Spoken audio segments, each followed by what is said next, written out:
kesempatannya bisa saya masuk di channel Bapak. Selamat malam semuanya, Shalom. Perkenalkan, Ya, nama saya Sri Rahayu, dipanggil Ayu. Saya latar belakang dari Islam. Saya aslinya dulunya, saya asli orang Sumatera Barat. Sumatera Barat. Saya bersaudara 4 orang, saya anak nomor 2. Kebetulan saya dibesarkan dari keluarga seorang pengajar pendidik, seorang guru, karena orang tua saya guru. Jadi pada saat saya masih kecil, masih dalam eh, di bangku sekolah SD atau SMP, orang tua saya pernah menekankan kepada saya, kalau kamu kalau bisa jangan berteman sama orang Kristen, karena bagi di Islam orang Kristen itu adalah kafir.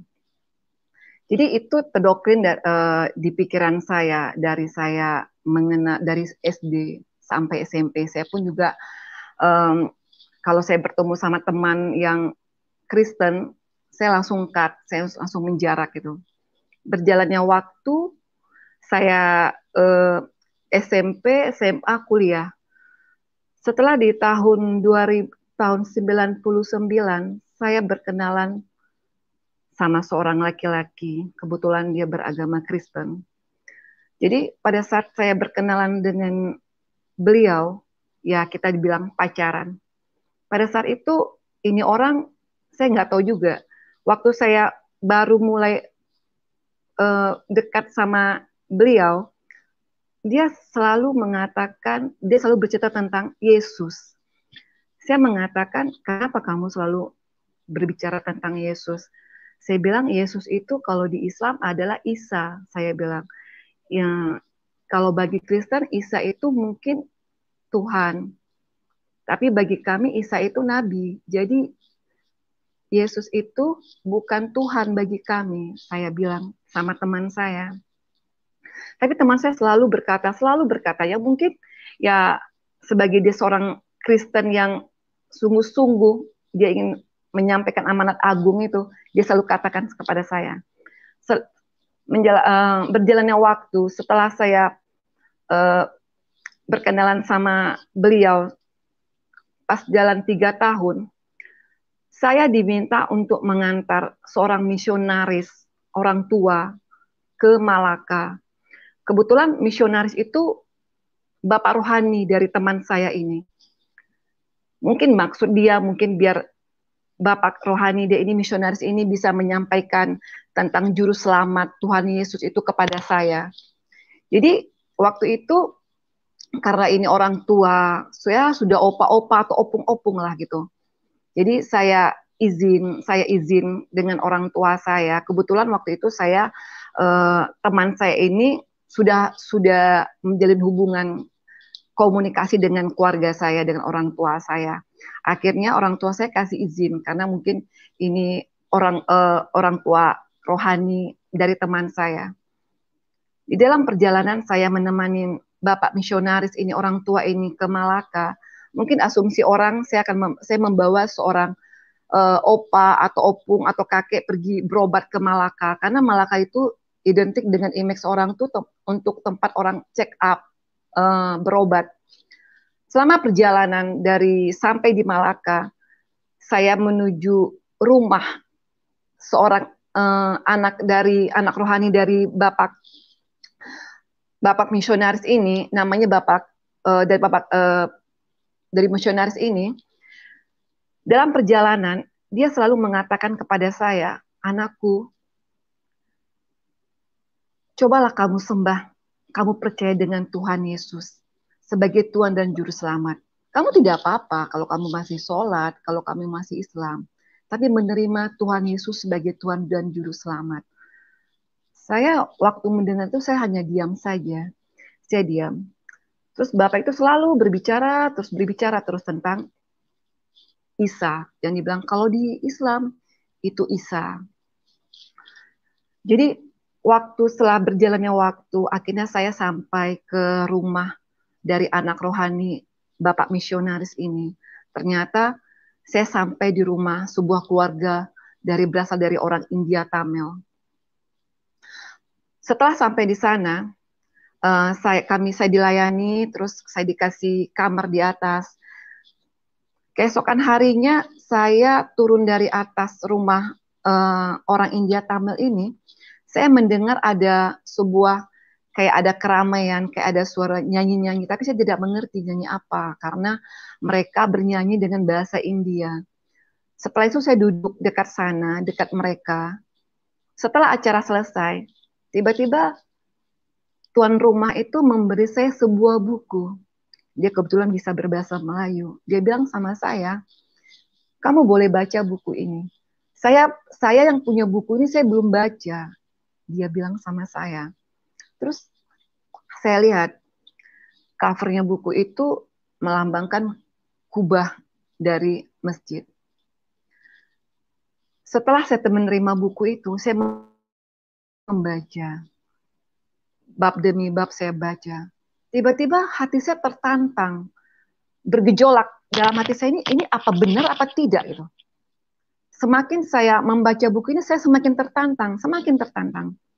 Karena ini yang saya baca itu merupakan pokok atau tiangnya dari agama waktu itu yang saya anut. Setelah saya hampir berakhir membaca buku itu, saya masih berdoa. Saya bilang gini, ya Allah ya Tuhan, apakah buku ini merupakan kebenaran?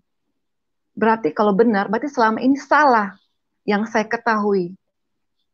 Kalau benar, saya akan baca buku ini sampai selesai. Kalau tidak, buku ini merupakan suatu ya penghinaan atau bagaimana lah gitu.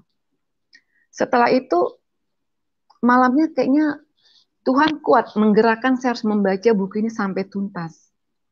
Setelah sampai tuntas saya membaca buku ini, saya bilang keesokan harinya sama Bapak orang India Tamil ini, saya sudah membaca buku ini. Saya mau pulangkan buku dia. Dia bilang, you boleh ambil. Dia bilang, you bawa pulang. Akhirnya, keesokan harinya saya balik dari Malaka. Saya harus pulang ke Pekanbaru. Saya pulang ke Pekanbaru. Sampai di Pekanbaru, saya bergumul kayak bergejolak selalu di hati dan pikiran saya. Ini apa benar, apa tidak, apa benar, apa tidak. Apakah benar Isa yang saya yakini di agama Islam sebagai Tuhan dan Juru Selamat. Setelah itu saya sampai di Pekanbaru, keesokan harinya, di hari Minggu, saya berani beribadah datang ke sebuah gereja yang ada di Pekanbaru. Di saat itu, saya datang menghadiri kebaktian di gereja tersebut. Tiba-tiba, pas kita disuruh berdiri, kebetulan jemaat semuanya disuruh menaikkan lagu. Saya tidak tahu lagu itu apa. Saya disuruh berdiri, saya juga berdiri. Tiba-tiba saya mendengar lagu yang dibawain sama jemaat di dalam gereja tersebut. Lagunya hanya ini.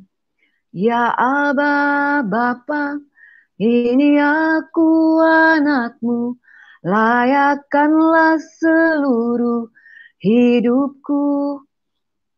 Pujian itu saya dengar seperti saya tiba-tiba merinding.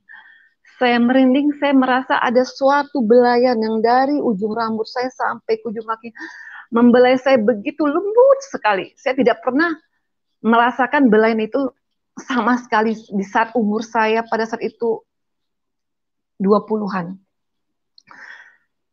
Seterusnya Bapak yang di depan pendeta itu dia menyuruh angkat roti dengan anggur. Saya tidak tahu ini apa. Kebetulan anggur itu ditutup seperti kayak agar-agar. Jadi saya tidak mengerti, saya tidak makan. Saya masukin ke dalam tas. Pada saat saya mendengar, diulang lagi pujian itu, di saat saya mendengar lagu itu, saya merinding kembali, begitu merdu sekali lagu itu saya dengar. Saya tidak pernah kayak seperti lagu-lagu dunia, lagu misalnya lagu apa ya, lagu melankolis atau gimana, saya tidak pernah mendengar semerdu itu lagu itu. Setelah berakhirnya ibadah, saya pulang, saya ketemu sama teman saya berkata, Bang, tadi aku ke gereja, oh ya, terus tadi ada ini loh, aku dikasih ini. Terus kamu makan? Enggak, bukti kan aku kasih lihat. Dia tidak komen. Setelah itu saya tertantang. Kebetulan saya tidak tahu urapan di suasana di gereja itu membuat hati saya tuh rindu untuk kembali ke gereja itu. Berjalannya hari, minggu demi minggu saya datang ke gereja itu. Ternyata waktu setelah berapa bulan setelah itu, gereja itu mengundang salah satu pendetanya tuh dari Islam, ex-Islam. Jadi waktu itu karena tahu para pengerja di gereja itu saya dari Islam, dia bilang, Mbak Ayu, ini Bapak ini ex-Islam loh, mungkin bisa ya eh, berbicara atau ya bincang-bincang sama Bapak Pendeta. Saya datang ke gereja itu pas waktu malam.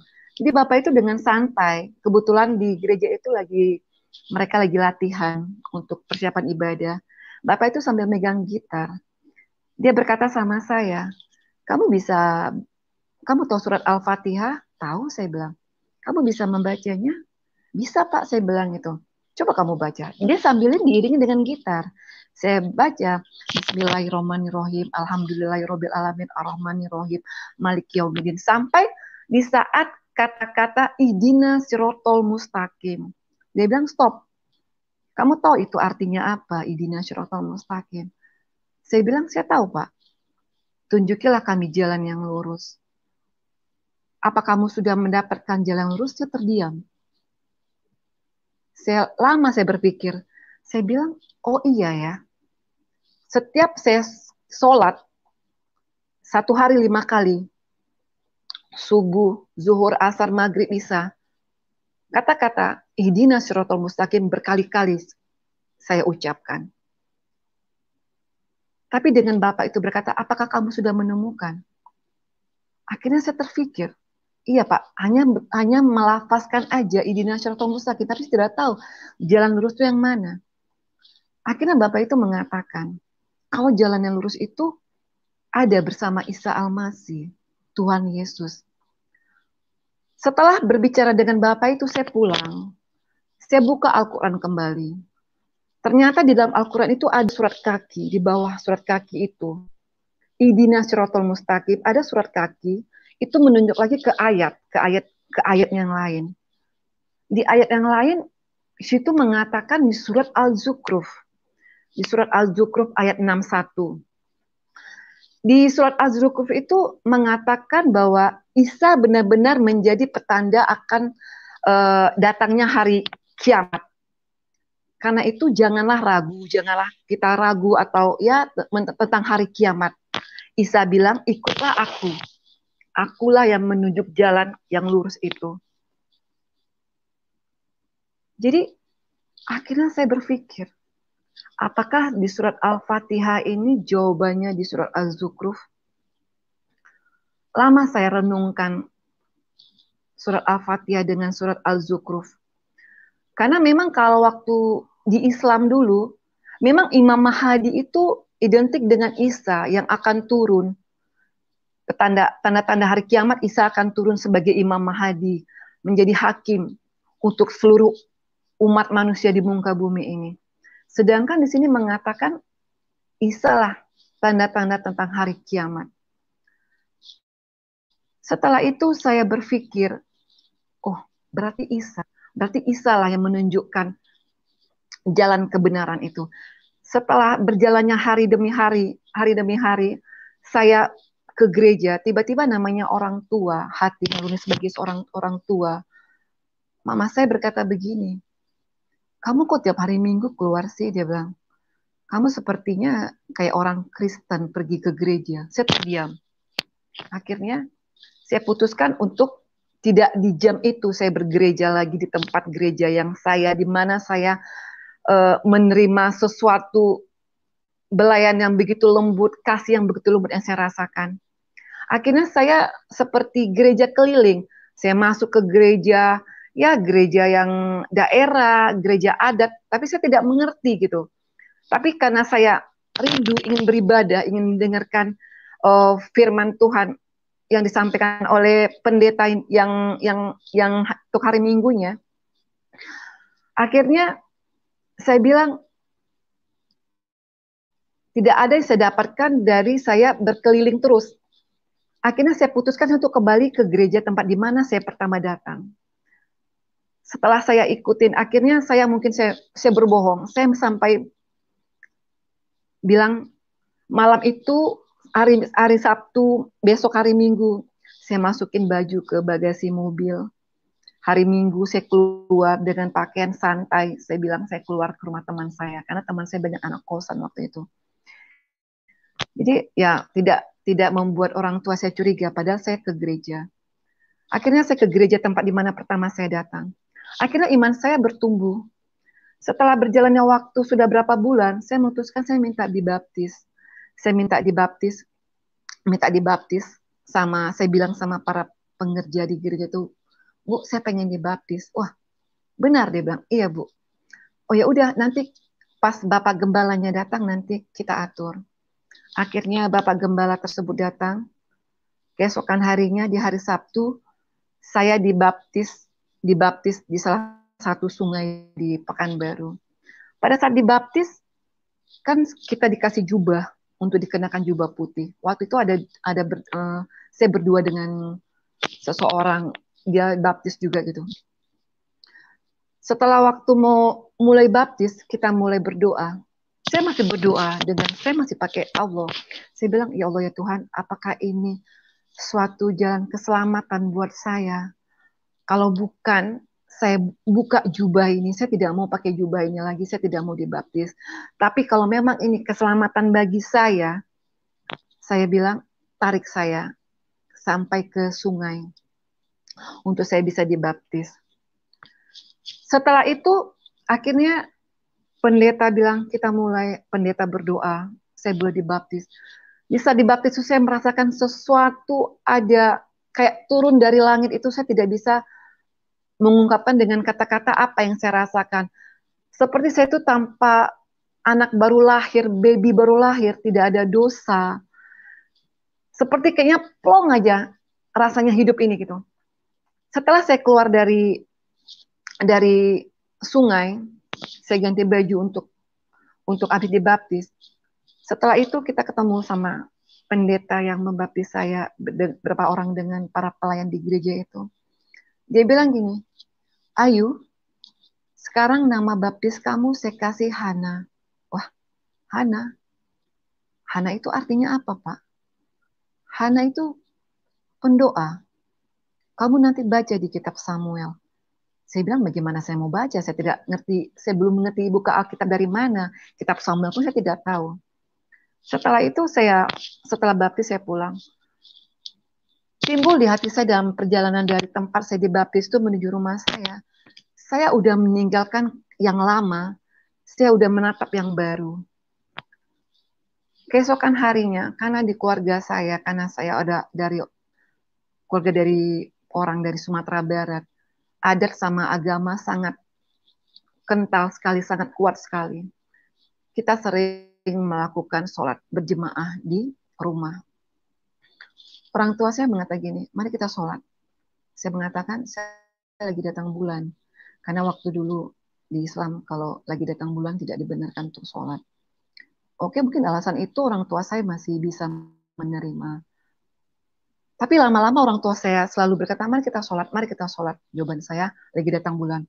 Terus tiba-tiba orang tua saya ngomong gini, kamu bilang datang bulan, nanti dikasih Allah loh kamu datang bulan terus selamanya. Saya terdiam. Karena dalam hati saya tidak mungkin sholat lagi. Walaupun saya teringat omongan dari Bapak misionaris, Bapak rohani teman saya itu mengatakan, kamu tidak apa-apa kalau kamu Islam, kalau kamu masih sholat. Tapi saya udah punya komitmen. Ya sekali saya melangkah, sekali saya udah terima Yesus sebagai Tuhan dan Juru Selamat saya udah dibaptis, saya udah lahir baru kembali. Ya tidak ada lagi tawar menawar. Akhirnya berjalannya hari, orang tua saya ngomong kayak gitu. Terus saya bilang sama teman saya, gimana ya? Orang tua saya terus suruh saya sholat. Terus teman saya ngomong gini, Saya juga konsultasi sama teman-teman di gereja, sama para pengerja. Dia bilang, ya berhikmat aja, ayo. Saya bilang, oh berhikmat. Mungkin berhikmat itu saya harus berbohong. Tapi yang saya lakukan berhikmat tuh berbohong tuh akhirnya membuat saya tuh gelisah, tidak tenang. Setelah berapa hari kemudian ya, setelah berjalannya waktu, saya disuruh sholat lagi. Saya bilang, Mah, saya mau sholat di masjid tempat gubernur habis meresmikan masjid baru dia. Kebetulan tidak jauh dari rumah saya. Akhirnya karena mungkin alasan saya mau pergi sholat, akhirnya dibolehkan. Saya taruh mukena di dalam mobil, dalam perjalanan, saya berhenti di tepi jalan. Saya berdiam diri. Saya bilang saya banyak berbohong. Tiba-tiba saya buka Alkitab. Saya tidak tahu buka Alkitab itu dari mana, tapi saya main asal buka gitu aja. Tiba-tiba saya membaca dalam firman Tuhan itu di Matius, waktu saya di Matius, lihat aku mengutus kamu seperti domba di tengah serigala. Hendaklah kamu cerdik seperti ular, tulus seperti merpati. Saya diam. Maksudnya ini apa ya? Setelah berakhirnya waktu maghrib, saya pulang kembali. Saya pulang. Ya mungkin orang tua saya mengatakan saya sudah selesai sholat. Saya bertelepon dengan teman saya. Saya bilang tadi aku disuruh sholat. Tapi aku pergi ke masjid tempatnya gubernur habis meresmikan. Aku bilang alasan aku berhenti di tepi jalan. Tiba-tiba aku membuka Alkitab. Firman Tuhan ku baca berkata begini. Teman saya diam aja. Mungkin dia mengamati. Setelah itu berjalannya hari demi hari, orang tua saya lama-lama curiga. Dia bilang, kamu kayaknya sepertinya udah Kristen. Dalam hati saya, aduh bagaimana ya? Saya jujur, saya belum menikah. Saya masih tanggung jawab orang tua. Kalau saya diusir, saya mau tinggal di mana? Saya mau kemana?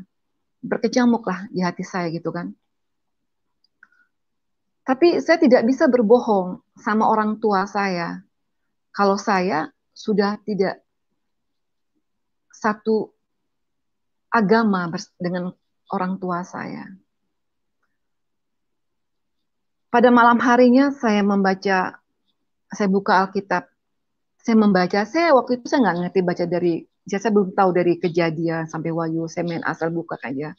Tiba-tiba firman Tuhan banyak berbicara kepada saya di Matius. Pada saat itu saya membaca di Matius, Tuhan mengatakan,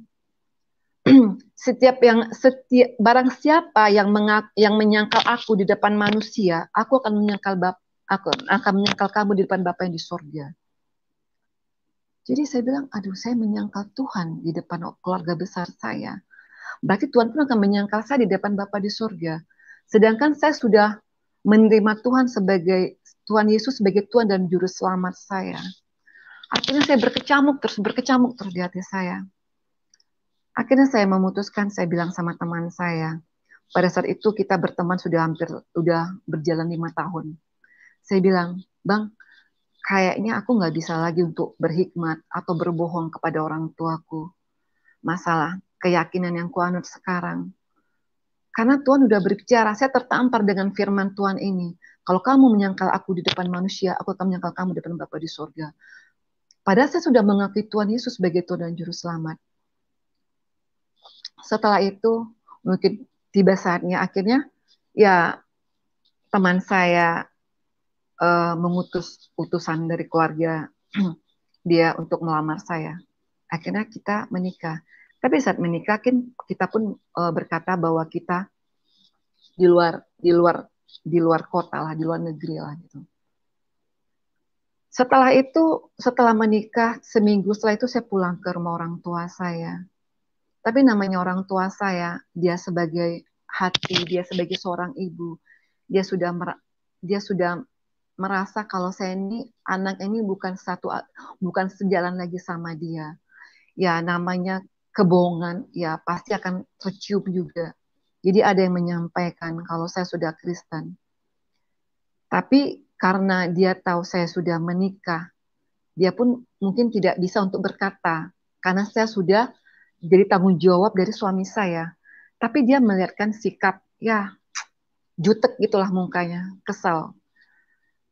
Setelah itu saya sudah berumah tangga, saya dengan keluarga kecil saya. Setelah saya melahirkan anak saya pertama, orang tua saya datang ke rumah saya pas waktu itu Natal. Sebenarnya tidak akan bakal mau datang, karena melihat cucu. Setiap orang tua saya datang pada saat itu, seperti kayak dia duduk di rumah saya itu, seperti kayak di kursi itu kayak ada bara api atau sebuah kursi berduri lah, sehingga bikin dia harus cepat keluar dari rumah anaknya gitu. Berjalannya waktu, saat saya sudah punya anak pertama, saya melahirkan anak pertama, jadi ya namanya orang tua, ternyata anak yang saya lahirkan seorang laki-laki. Pada saat itu suami, karena saya melakukan persalinan, melakukan sesar, pada saat itu suami saya agak telat datangnya. Waktu itu dia ada urusan kerjaan lah, mungkin ada meeting. Tiba-tiba ya orang tua saya, papa saya mengazankan anak saya. Ya, karena kan kalau Islam, ya dia mungkin meyakini kalau ini cucu ini masih Islam, anak masih Islam gitu kan. Padahal dia udah tahu kalau saya sudah Kristen. Dia azanin gitu, dia azanin anak saya. Waktu anak saya lahir. Setelah itu, setelah saya udah mulai kuat lah setelah dilahirkan, saya datang ke gereja, saya antar anak saya untuk penyerahan anak ke gereja. Tiba-tiba Bapak pendetanya berkata, saya tengking segala roh Al-Fatihah, surat Yasin, dan semuanya lah. Pada saat itu luar biasa anak saya melengking 3 kali. Oa, oa, oa, dia bilang gitu kan. Jadi seperti kayak keluar gitu. Setelah itu Bapak pendetanya, kebetulan suami saya memberi nama anak saya itu Joseph. Tapi karena Bapak pendeta itu, dia bilang begini, saya tambah namanya Joseph Paanea. Saya bilang, Pak, Paanea itu artinya apa? Paanea itu adalah penguasa. Wah, luar biasa. Saya bilang, nanti kamu baca di Kejadian. Paanea itu artinya apa? Kalau di bahasa Ibrani itu Yusuf. Yusuf diberi kuasa sama Fir'aun untuk menguasai Mesir. Berarti orang kedua setelah raja. Setelah berjalannya, kebetulan anak saya itu menjadi cucu kesayangan berorang tua saya. Tapi namanya, karena cucu kesayangan, orang tua saya, neneknya itu selalu, kalau misalnya apa, Bismillah ya. Nah, Bismillah kalau dia ngasih cucunya makan gitu. Saya diam aja gitu. Tapi yang penting bagi saya kalau anak saya udah saya serahkan, saya percaya segala roh Al-Fatihah, surat Yasin, apapun lah, sudah kita patahkan dalam nama Tuhan Yesus. Jadi saya tenang saja. Berjalannya waktu, akhirnya saya melahirkan anak kedua. Waktu saya melahirkan anak kedua, karena saya anak perempuan, kalau kami orang Sumatera Barat ini, kalau habis melahirkan terus di rumah orang tua. Ya, orang tua perempuan lah yang mengurus. Jadi, pada saat itu, saya diurus sama orang tua saya karena masa nifas gitu ya. Setelah itu, seminggu setelah saya melahirkan, papa saya sakit. Tapi yang luar biasanya Tuhan pakai anak saya Joseph ini, dia berkata begini kepada neneknya, kepada omanya, Oma, sebelum papa sakit, Oma, kenapa opa itu pakai baju batik hitam-hitam? Janganlah Oma. Jadi terus papa saya ngomong gini sama mama saya, gimana cucumu ini? Kok aku disuruhnya buka pakai baju ini? Ya namanya anak kecil mungkin ya, mama saya bilang ya anak kecil. Tapi setelah itu anak saya melarang opanya untuk berpakaian baju hitam, baju batik itu. Keesokan harinya papa saya sakit. Memang dia ada bawaan jantung. Jadi, tapi waktu dia sakit itu, tapi waktu saya melahirkan, papa saya sempat mengantar saya untuk check up kembali sama dokter karena saya harus periksa karena operasi. Mungkin karena saat itu mungkin dia tahu mau pergi. Dia sayang sekali sama saya. Sini papa antar kamu ke dokter. Setelah itu dia sakit. Ya seminggu lah setelah itu dia sakit. Waktu dia sakit, saya masih ke kamar dia. Saya masih ke kamar dia karena saya di rumah orang tua saya waktu saya habis melahirkan. Terus papa saya ngomong gini sama saya, aduh dia bilang itu kan, aku masih terpikir-pikir anakmu. Dia bilang itu, ya udahlah pak, apa namanya anak kecil saya dengar.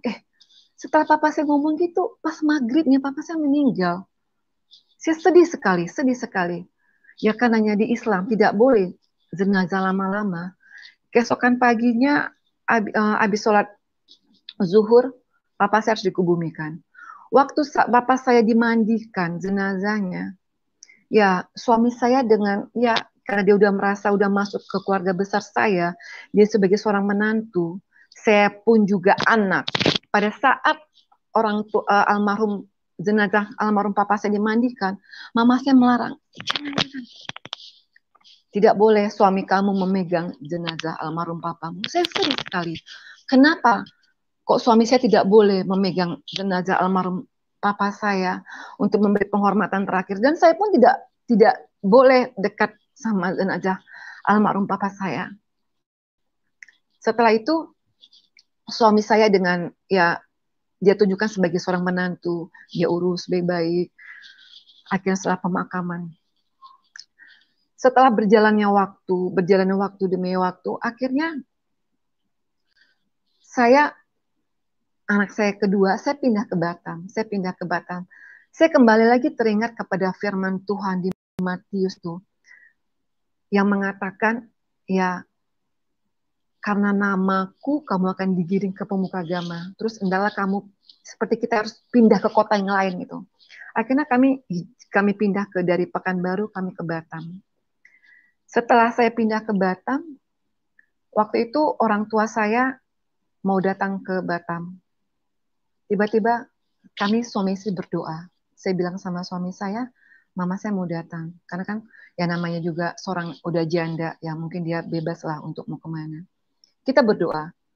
Kita bilang kita berdoa sama Tuhan, biarlah Tuhan nanti ada perjumpaan pribadi ya antara kau bisa menyatakan kuasamu dengan orang tua kami ini, baik dengan suasana di rumah, atau melalui mimpi, atau di kamar. Tapi orang tua saya pernah berkata begini sama saya, Ayu, saya bermimpi loh, kamu dibawa sama seorang laki-laki yang ganteng sekali, bukan seperti kayak orang Indonesia, seperti kayak orang Timur Tengah. Saya mengatakan dalam hati saya Tuhan Yesus, tapi saya tidak mau mengatakan sama orang tua saya. Akhirnya orang tua saya barulah kali itu dia melihat saya di Batam. Tapi saya tidak pernah mengatakan sama orang tua saya kalau saya sudah Kristen. Karena bagi saya, untuk apa saya mengatakan kalau saya sudah Kristen, tidak ada buah yang saya lihatkan kepada orang tua saya. Kalau saya menjadi seorang Kristen, hanya menjadi seorang Kristen yang sebuah buah yang asam, yang pahit, yang akan dimakan terus dimuntahkan, untuk apa gitu. Saya ingin melihatkan bahwa kekristenan saya ini sama orang tua saya itu sebuah buah yang manis, yang harum, yang ranum, yang enak dimakan, enak dicium, sebuah yang ranum, yang manis. Berjalannya waktu, saya kasih lihat terus sama orang tua saya. Kami mengasihi orang tua. Saya bilang sama orang tua saya, Ma, walaupun saya sudah tidak satu jalan lagi agama sama Mama, tapi saya tidak akan menjauhi Mama. Saya akan terus menghormati Mama.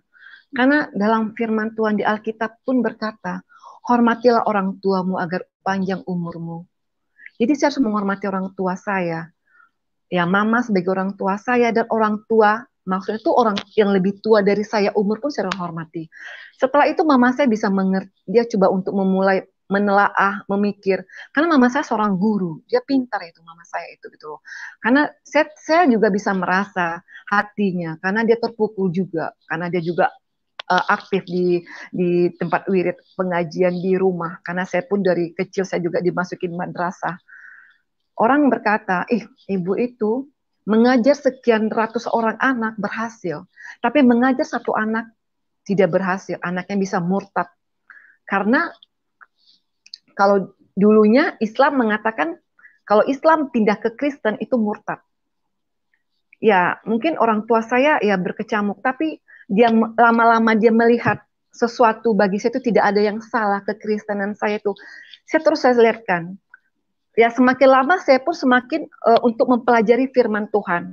Saya mempelajari firman Tuhan, saya baca, saya pelajari tentang buah roh, tentang kasih, tentang sukacita, damai sejahtera. Jadi saya lihatkan, saya impartasikan terus kasih. Saya menghormati, saya mengasihi keluarga besar saya mengasihi orang tua saya. Akhirnya orang tua saya terpikir, oh nggak ada yang aneh, nggak ada yang sesuatu yang apa. Tapi mungkin dia juga makan terus berdoa juga di dalam hati dia. Di dalam hati dia saya rasa ya, saya juga tidak pernah bertanya, tetap terus berdoa, saya untuk balik lagi bersama dia gitu. Tapi karena dia melihat sesuatu ada yang berubah bagi saya, akhirnya berjalannya waktu, sudah berjalannya 10 tahun pernikahan saya, orang tua saya rajin melihat saya di saat waktu bulan Desember. Di saat bulan Desember kita Natal, dia malahan membuat bagaimana suasana Lebaran. Dia bikin rendang, dia bikin lontong dan semuanya lah. Dia sajikan semuanya. Dia bilang, ya kamu undang aja teman-teman di gereja kamu. Akhirnya teman-teman gereja saya, kita pulang dari beribadah, kita ke rumah. Wah enak ya buatannya mamanya Mbak Ayu, enak. Akhirnya mama saya, oh iya. Mama saya dengan menerima puji itu dengan sukacita juga dia menerima. Oh iya. Akhirnya saya pun juga heran. Mama saya pelan-pelan akhirnya bisa menerima. Tapi dia tidak pernah mencentuskan, oh saya menerima kamu karena kamu dekat, tidak. Cuma saya sudah bisa merasakan di alam roh saya. Saya lihatkan sama mama saya.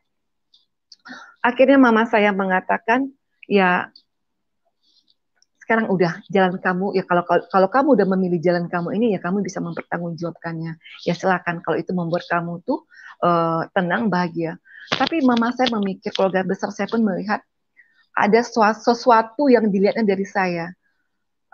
Mungkin dengan saya menerima Tuhan Yesus sebagai Tuhan dan Juru Selamat, mereka melihat ada suatu kayak seperti intan atau berlian yang mereka melihat saya itu seperti Kristen yang militan. Karena kenapa? Karena waktu itu ada ipar saya berkata begini, kakak ini imannya kuat ya, dia bilang itu. Apa yang kakak cita-citakan selalu terwujud. Terus saya ngomong gini sama adik ipar saya juga sama orang tua saya, Tuhan yang saya sembah bukan Tuhan yang mati di kayu salib, tapi Tuhan yang saya sembah itu Tuhan yang hidup, saya bilang. Karena kenapa saya bilang Tuhan yang hidup? Dengan prosesnya waktu demi waktu perjalanan hidup saya, penyertaan Tuhan begitu sempurna dalam kehidupan saya bilang, pertolongan Tuhan. Sehingga ya Tuhan pun selalu ya pemeliharaan Tuhan dengan rumah tangga saya, dengan suami saya, dengan anak-anak saya. Akhirnya keluarga saya melihat, ya sekarang ini puji Tuhan, keluarga saya bisa menerima. Kalau ada apa-apa mereka selalu telepon saya, Kak bantu doa ya Kak, tolong doain ya. Mama saya kemarin terakhir karena kita dalam COVID ini, ayo kamu doain mama ya, biar mama panjang umur. Saya bilang, oh, mama kok tiba-tiba WA saya kok berkata begitu. Dia waktu itu lagi di Padang, di rumah adik saya. Tapi saya merasa, wah ternyata Tuhan yang saya sembah itu adalah Tuhan yang benar-benar nyata gitu, melihatkan kuasanya gitu loh. Dan Tuhan pun bisa mulai menjamah hati keluarga besar saya, pikiran mereka gitu loh kan. Sehingga mereka bisa menerima saya. Dan akhirnya ya pernikahan saya sudah berjalan 17 tahun. Saya pun dengan suami udah memutuskan kami untuk melayani Tuhan. Puji Tuhan kami sudah melayani Tuhan dengan ya dibilang full heart, memang full heart itu. Tapi karena saya masih masih berbagi waktu urus rumah tangga, anak gitu. Tapi saya tetap melayani Tuhan bersama suami.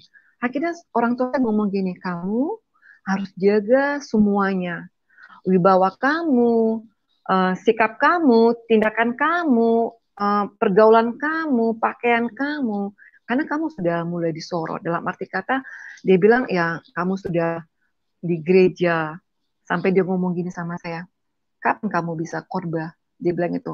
Kapan kamu bisa ceramah? Dia bilang itu. Dia pakai bahasa ceramah. Kok kamu bernyanyi terus? Dia bilang. Saya bilang, ya kita lihat nanti bagaimana Tuhan. Saya bilang, mungkin belum kapasitas saya untuk berkhotbah. Saya bilang. Tapi puji Tuhan gitu loh kan. Ya memang semua proses yang saya alami itu memang menyakitkan bagi saya. Tapi endingnya tuh semuanya indah pada waktunya. Akhirnya berjalan waktu demi waktu, tahun demi tahun. Puji Tuhan keluarga besar saya bisa menerima saya. Dan mereka pun ya kalau ada apa-apa selalu menopang, selalu meminta sama saya, Kak tolong bantu dalam doa ya, tolong doain ya, tolong doain ya. Akhirnya saya bilang, aduh Tuhan luar biasa Tuhan ini dalam kehidupan saya. Ya begitulah yang saya alami perjalanan saya mengenal Tuhan Yesus. Memang saya mengenal Tuhan Yesus di saat saya udah mulai dewasa, di saat saya udah mulai wisuda. Jadi karena situ saya baru menyadari Tuhan memberi kita akal dan pikiran untuk menguji segala sesuatu.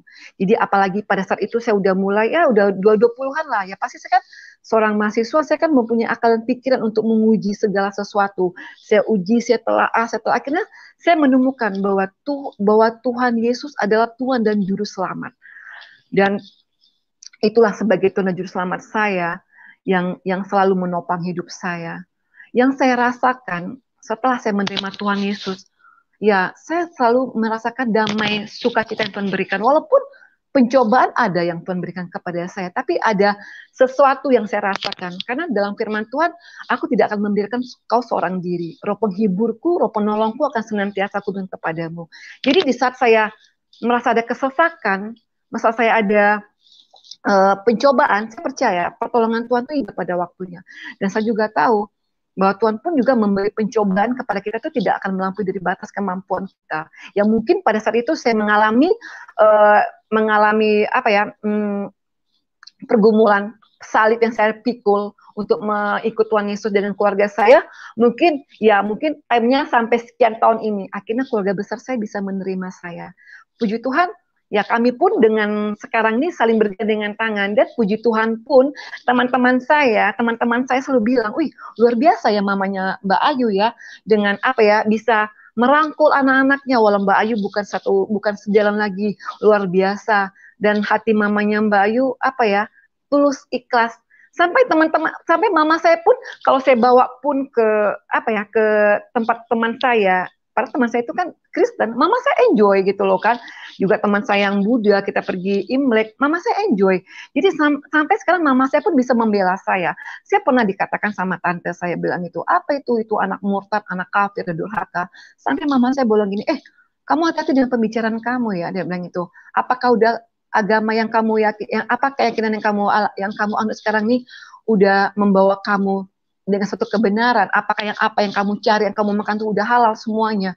Kamu tahu, walaupun anakku nggak satu jalan sama aku lagi, menantuku, tapi dia lebih ngerti agama daripada kamu. Saya pun kaget. Padahal itu adik ipar dia loh gitu loh. Jadi begitulah kesaksian saya yang bisa saya sharingkan pada malam hari ini.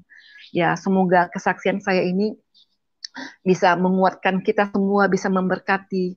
Dan puji Tuhan pun, ya kami suami sudah melayani, saya pun juga sekarang lagi belajar STT di salah satu tempat gereja saya berbakti. Ya, doain saya bisa mengikuti STT ini dengan tamat. Terima kasih Bapak. Terima kasih. Haleluya, puji Tuhan.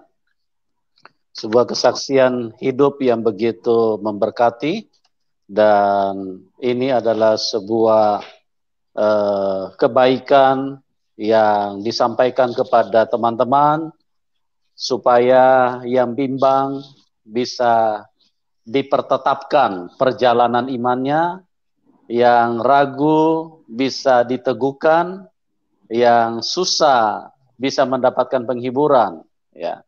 Yang lagi di persimpangan, yang lagi bertanya-tanya, siapa Isa Al-Masih itu? Atau siapa Tuhan Yesus itu? Ya, Dia adalah satu-satunya Tuhan, dan hanya Dialah yang bisa membawa manusia ke surga. Akulah jalan kebenaran dan hidup. Tidak ada seorang pun yang bisa sampai kepada Bapa kecuali melalui aku. Dialah satu-satunya jalan kebenaran. Dialah satu-satunya. Di bawah kolong langit ini, Kisah Rasul pasal 4 ayat 12. Di bawah kolong langit ini tidak ada nama lain yang olehnya manusia bisa diselamatkan kecuali di dalam nama Tuhan Yesus Kristus. Teman-teman, ruang kesaksian ini kami hadirkan dengan tujuan karena kami sangat mengasihi siapapun Anda. Kami ingin supaya keselamatan itu bisa menyentuh setiap manusia. Kami tidak ingin selamat sendiri. Kami tidak ingin masuk surga sendiri. Kami ingin bagi apa yang telah terjadi dengan kehidupan kami. Apa yang telah kami alami. Saya pun mengalami hal yang sama. Dulu saya sangat tidak suka kepada Tuhan Yesus. Ya, saya sangat tidak tertarik gitu. Tapi saya mengalami Tuhan Yesus menjumpai saya secara pribadi. Dan disitulah keyakinan yang tidak bisa tergoyahkan dengan apapun. Karena itu dialami. Jadi Tuhan Yesus itu bukan hanya tokoh yang dicerita di dalam sebuah buku. Tidak. Buku ini hanya penuntun. Tapi kehidupan yang benar dengan Tuhan itu harus dialami. Karena kalau kita tidak mengalami Tuhan, itu berarti dipertanyakan Tuhan apa yang kita percayai. Tapi kalau kita mengalami, orang mau bicara apapun, mau satu dunia pun menyangkal, bagi kami tidak ada masalah. Karena kami mengalami sendiri. Kami merasakan sendiri sentuhannya, kuasanya, penyertaannya, kasihnya, kami alami secara langsung. Dan itulah yang disaksikan oleh Ibu Ayu pada malam hari ini, sesuatu yang begitu luar biasa, dan saya terus berdoa supaya kuasa Roh Kudus menjamah semua kita, supaya surga bisa diisi oleh semua manusia. Ya, surga bisa dipenuhi oleh semua manusia, siapapun kita. Karena Tuhan Yesus datang 2000 tahun yang lalu untuk apa? Untuk menyelamatkan semua manusia. Bukan hanya satu bangsa, tapi untuk semua bangsa. Itu yang ditegaskan di dalam Yohanes 3 ayat ke-16. Karena begitu besar kasih Allah akan dunia ini, sehingga ia mengaruniakan anaknya yang tunggal. Supaya setiap orang yang percaya kepadanya tidak binasa, tapi beroleh hidup yang kekal. Ya, itulah kasih Tuhan untuk seluruh dunia. Karena begitu besar kasih Allah akan dunia ini. Seluruh dunia. Siapapun kita, mau kulit hitam kah, kulit sawo matang kah, kulit coklat kah, kulit putih kah, mau matanya biru kah, mau matanya abu-abu kah, mau tidak melihat kah, semua Tuhan kasihi. Tuhan ingin supaya kita semua bisa pulang ke surga. Minggu kemarin saya sudah bicara, saya sudah sampaikan di dalam firman bahwa Tuhan sangat mengasihi manusia, ya. Tuhan sayang sekali sama manusia. Tuhan ingin semua selamat. Tuhan ingin semua masuk surga. Tuhan ingin pindahkan kita dari dunia yang sangat jahat ini. Karena apa? Karena dunia ini hanya terus membunuh manusia. Itu pekerjaan setan. Yohanes 8 ayat 44. Iblis itu adalah pembunuh manusia sejak semula. Yohanes 10 ayat 10. Pencuri datang hanya untuk membunuh, mencuri, membunuh, dan membinasakan. Itulah si iblis. Begitu jahat terhadap manusia. Nah, Tuhan Yesus datang untuk membawa kita pulang ke surga. Dunia ini bukan tempat tinggal kita. Dikatakan bahwa tanah air kita ada di surga. Oke, teman-teman.